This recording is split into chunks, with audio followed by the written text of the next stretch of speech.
February was a much better reading month for me. I got through 4 books that month, which is usually my average. The first book I read was The Fellowship of the Ring by J.R.R. Tolkien. I really enjoyed the Lord of the Rings films, and I'd never read any of the Lord of the Rings before. I read The Hobbit, so I figured this wouldn't be that different, but it was. The beginning of the book is a rather slow character study of Frodo and him just messing around in the Shire. But once everyone started moving, it picked up. Even though it had a bit of a slow start, The Fellowship of the Ring still has that great fantasy adventure feel that I love in books. The second book I read was Beautiful Creatures by Cami Garcia. I remember when this movie came out quite some time ago, but I had no idea it was based on a book. It reads like a typical YA romance. It has the similarities to the Romeo and Juliet style plots, the off-limits love interest, and the high stakes of being with who you want to be, and etc. But the book was really fun, and it had a really interesting fantasy element to it. So if you're into low fantasy romances, this is the beginning of a series. It didn't quite hook me,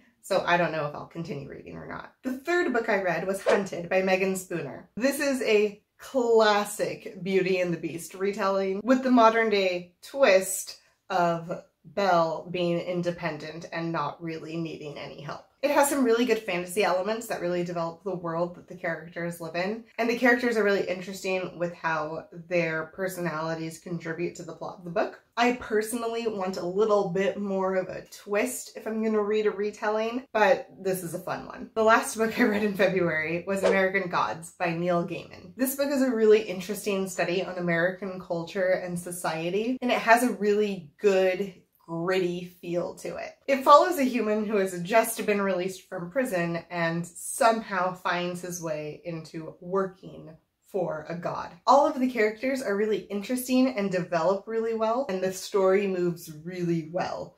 Plus, there is quite an interesting twist at the end. It's a bit denser and requires a bit more attention than other books I've read by Neil Gaiman, but if you're ready to think broadly, this is a great book. That's all I read in February. If you read any of these books, let me know in a comment below. I'll see you tomorrow. Bye.